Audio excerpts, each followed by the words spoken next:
अस्सलामुअलैकुम वरहमतुल्लाहि वबरकातुहू।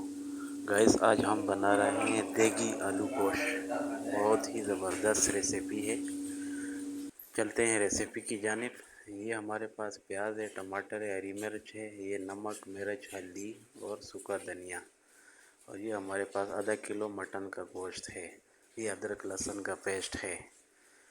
तो अभी चलते हैं रेसिपी की जानिब।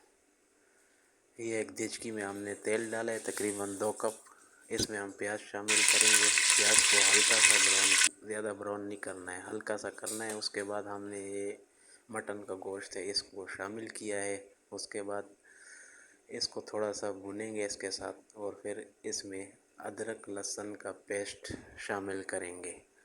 ये अदरक लहसुन का पेस्ट हमने इसमें शामिल किया है, और साथ ही ये जो मसाले हमारे पास पड़े हैं ये हमने डाल दिए हैं इसमें।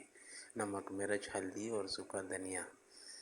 और साथ में ये हमारे पास थोड़ा सा पानी है, ये हमने डाला है ताकि नीचे से लगे नहीं। इसको थोड़ा सा 2-4 मिनट के लिए फ्राई करेंगे। और उसके बाद ये जो टमाटर है हमने इसमें 2 कट लगा के ये बीच में रखे हैं।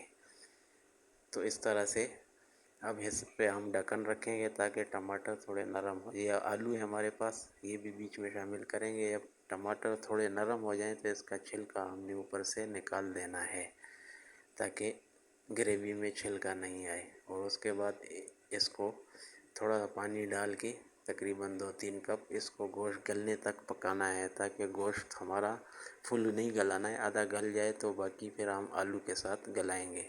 तो ये देखें, गोश्त हमारा गल चुका है। अब हमारे पास कटे हुए आलू हैं, 2 टुकड़े किए हुए हैं, ये हमने इसमें डालने हैं और इसकी अच्छी तरह से भुनाई करनी है। अच्छी तरह से जब भुनाई हो जाए तो फिर हम इसमें पानी डालेंगे हस्बे ज़ायक़ा।